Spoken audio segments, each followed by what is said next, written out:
اللہ صلی اللہ علیہ وسلم سے پوچھا گیا کہ ہم اپنی مجلس میں بہترین دوست کس کو بنائے اور کس کی صحبت ہم اختیار کرے، تو رسول اللہ صلی اللہ علیہ وسلم نے فرمایا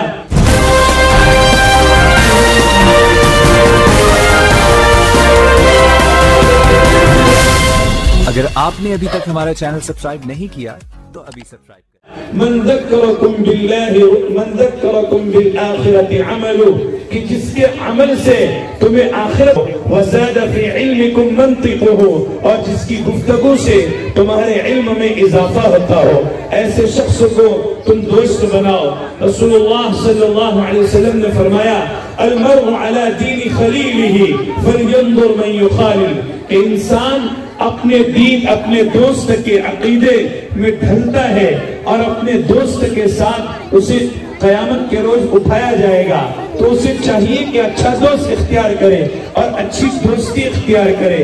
اسی لیے کسی نے بڑی اچھی بات کہی، یک زمانہ صحبت با اولیاء بہتر از 100 سالہ طاعت بیریا، کہ تھوڑی دیر اللہ والوں کی محبت میں بیٹھنا۔ الانسان ما لم يعلم سبحان ربك رب العزة عما يصفون وسلام على المرسلين والحمد لله رب العالمين۔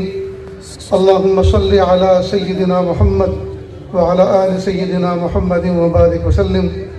اللهم صل على سيدنا محمد وعلى آل سيدنا محمد وبارك وسلم۔ اللهم صل على سيدنا محمد وعلى آل سيدنا محمد وبارك وسلم۔ میرے بھائیوں، جس زمانے میں انسان تھوڑے سے تھے اور ان کے مسائل بھی تھوڑے سے تھے، اس زمانے میں ایک ہی وقت میں کئی نبی آتے تھے اللہ کی طرف سے انسانوں کو سمجھانے کے لیے۔ لیکن جب آج کے دور میں انسان بھی بہت بڑھ گئے، مسائل بھی بڑھ گئے، اب پوری دنیا میں کوئی ایک نبی بھی نہیں، بلکہ نبوت کے دروازے پہ تالا لگ چکا، اب صبح قیامت تک کوئی نبی آنے والا نہیں۔ سوال یہ پیدا ہوتا ہے کہ آج تو ہمیں ایک نبی صفت انسان کی بہت سخت ضرورت تھی۔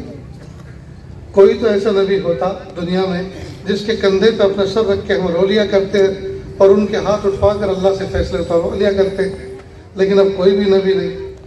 وجہ سنیں اور دل کے کانوں سے سنیں، اللہ تعالیٰ نے اپنے آخری نبی، سب سے بعد والے نبی اور سب سے بڑے نبی پیارے آقا صلی اللہ علیہ وسلم کو ایسے علماء کی جماعت عطا فرمائی جو صبح قیامت تک امت کی کمزوریوں پہ نظر رکھے گی اور امت کی اصلاح کرتی رہے گی۔ اب کسی نبی کو آنے کی ضرورت نہیں ہے، یہ علماء صلحاء کی جماعت کار نبوت انجام دیتی رہے گی۔ آج کے دور میں اندازہ کریں علماء کرام کی ذمہ داری کتنی بڑھ گئی ہے۔ تو ڈاکٹری سیکھنے کے بعد کس کو فائدہ پہنچتا ہے؟ جسم کو۔ کالج یونیورسٹی میں بندہ پڑھنے لکھنے کے بعد انجینئر بنتا ہے، مثلا سول انجینئر بنا تو وہ اچھا مکان کیسے بنایا جائے، خوبصورت مکان ڈیزائن کیسے کیا جائے، اور اس کا انٹیریئر اسٹرکچر اور اس کا جو ہے ایلیویشن کس طرح سے ترتیب دیا جائے، وہ سول انجینئر کرتا ہے۔ تو گھر، اچھا گھر انسان کے جسم کو راحت پہنچاتا ہے، سیکورٹی دیتا ہے۔ یا میکینیکل انجینئر بنتا ہے، میکینیکل انجینئر بننے کے بعد صبح سے شام تک اور شام سے صبح تک انسان کو جو مشینریز لگتی ہیں، ان جو اس کے کام میں آتی ہیں، ان کو ریپیئر کرنا، ان کو اچھی طرح سے بنانا، ان کو سنوارنا، جی یہ علم جو ہے اس کام میں آتا ہے۔ یہ سارے کے سارے انسان کے جسم کو راحت پہنچاتے ہیں، لیکن دین علم رسول اللہ صلی اللہ علیہ وسلم کے قلب مبارک پر جا کے ختم ہوتی ہے۔ تو ان نسبتوں سے اندازہ کر لیں کہ کون سی تعلیم افضل ہے۔ دنیاوی علوم جو کام آتے ہیں وہ صرف اور صرف دنیا میں کام آتے ہیں۔ پیدائش کی صبح سے لے کر وفات کی شام تک جو عمر محدود ہے 60-70 سال کے درمیان، اور جو دینی علوم ہیں وہ اس 60-70 سال کی زندگی میں سکون دیتے ہیں اور مرنے کے بعد ہمیشہ ہمیش کی زندگی میں بھی کام آتے ہیں۔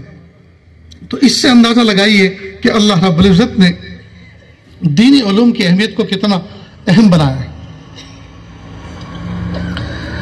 اب ہمیں کرنا کیا ہے؟ دنیا میں چونکہ رہنا ہے، اور دنیا میں جتنے دن بھی اللہ پاک نے ہمیں رکھنا منظور ہے، ہمیں عافیت کے ساتھ زندگی گزارنی ہے۔ صاف اتنا سمجھ گئے؟ اللہ تعالیٰ نے انسان کے اندر طلب کا مادہ رکھا ہے، سیکھنے کا مادہ رکھا ہے۔ اب سیکھنا دو قسم کا ہے، ایک ہے دنیاوی تعلیم کا سیکھنا اور ایک ہے دینی تعلیم کا سیکھنا۔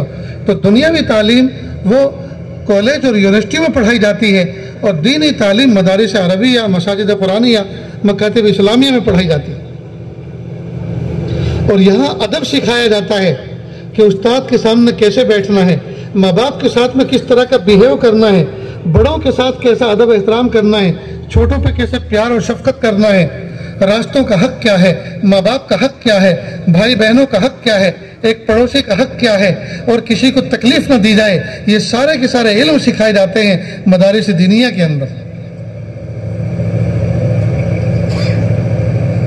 تو ان مدارس دینیہ کی اہمیت کو سمجھو۔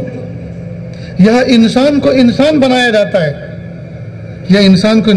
جاتا ہے، اسکول، کالج، یونیورسٹی میں پڑھنے والے بچے بغیر ٹکٹ کے سفر کر سکتے ہیں، اور وہ جب اپنی یونیورسٹیوں سے، کالج سے چھٹی پہ نکلتے ہیں، وہ طوفان بدتمیزی کرتے ہوئے نکلتے ہیں، بسوں کی چھتوں پہ چڑھتے ہیں، دھمال کرتے ہیں۔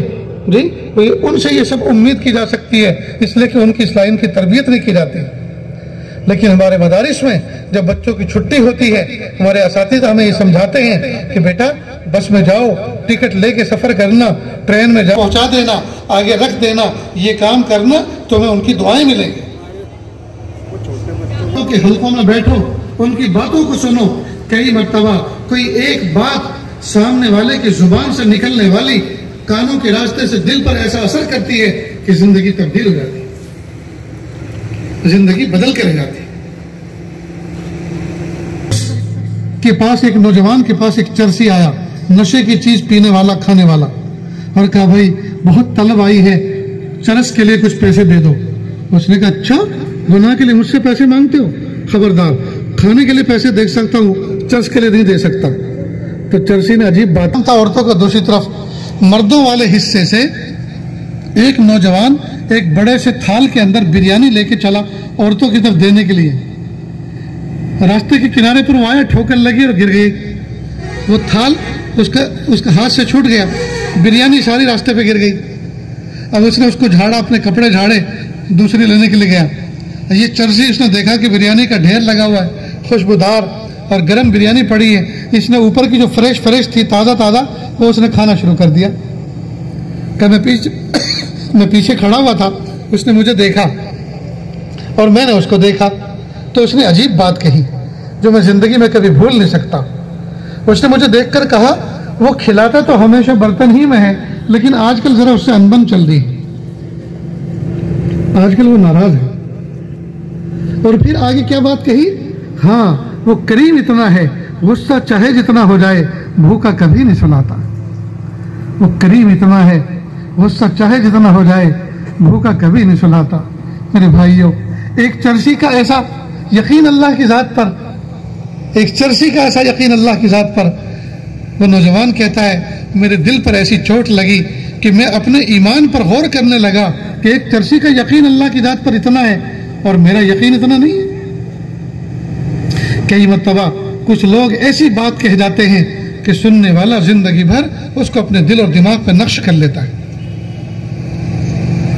اللہ والوں کی صحبت میں رہو دوستو، اللہ والوں کی صحبت اختیار کرو۔ ان کی صحبت میں بیٹھنے سے ہمارے اندر دین آئے گا، ان کی صحبت میں بیٹھنے سے ہماری تربیت ہوگی، ہمارے اخلاق بلند ہوں گے۔ آج کل ایک کتاب میرے مطالعے میں ہے، 3 دن پہلے میں جودھ پور کے سفر پر، راجستھان کے سفر پر گیا تھا۔ وہاں ایک حاجی عبدالغفور صاحب بہت بڑے اللہ کی ولی گزرے ہیں۔ حضرت تھانوی رحمۃ اللہ علیہ سے وہ تعلق رکھتے تھے بیت کا۔ ان کے دل کے اندر ایسا شوق ہوا کہ اللہ کی محبت پانے کے لیے، اللہ کا قرب پانے کے لیے مجھے الگ سے محنت کرنی چاہیے اور بیوی بچوں کو چھوڑ دو تاکہ میں یکسو ہو کر اللہ کی محبت اور اللہ کا قرب حاصل کروں۔ پھر خیال آیا کہ ان بچوں کا کیا ہوگا، تو رہ گئے بچوں کو چھوڑنے سے۔ پھر ایک مرتبہ جوش مارا یہ جذبہ کہ ہے اللہ تعالیٰ نے پرندے، چرندے، درندے، ان کو بھی تو اللہ پالتے ہیں، یہ کون سا کماتے ہیں، تو میرے بچوں کو بھی اللہ پالیں گے، میں چلتا ہوں۔ رات کی تاریکی میں گھر کے اندر کل 40 روپے رکھے تھے، اس میں سے 7 روپے نکالے اور بقیہ چھوڑ دیے اور پیدل نکل گئے اور کہیں دور اسٹیشن سے ایک ٹرین پکڑی اور دلی پہنچے اور سوچا کہ یہاں سے میں تھانہ بھون جاؤں گا۔ صبح صبح دلی پہنچے، ایک مسجد کے اندر 2 کتابیں ساتھ میں تھی، ایک مسجد کے اندر کتاب کا مطالعہ شروع کر دیا۔ حاجی امداد اللہ مہاجر مکی رحمۃ اللہ علیہ کی وہ کتاب تھی کلیات امدادیہ، اور اس کو پڑھنا شروع کیا۔ پڑھتے پڑھتے ایک حکایت اس میں لائی۔ حضرت حاجی امداد اللہ مہاجر مکی رحمۃ اللہ علیہ نے ایک حکایت لکھی کہ ایک شخص تھا، اس کے دل میں یہ شوق پیدا ہوا کہ میں اللہ کا ولی بنوں، اللہ کی محبت میں حاصل کروں، اور یہ میری بیوی جو ہے یہ اللہ کی محبت حاصل کرنے میں آڑے آ رہی ہے، لہٰذا اس کو میں چھوڑ دیتا ہوں تاکہ اکیلا اکیلا رہ کر اللہ کی محبت حاصل کروں۔ لہٰذا بیوی کو طلاق دے دی اور نکل گیا جنگلوں میں اور صحراؤں میں اور پتہ نہیں کہاں کہاں۔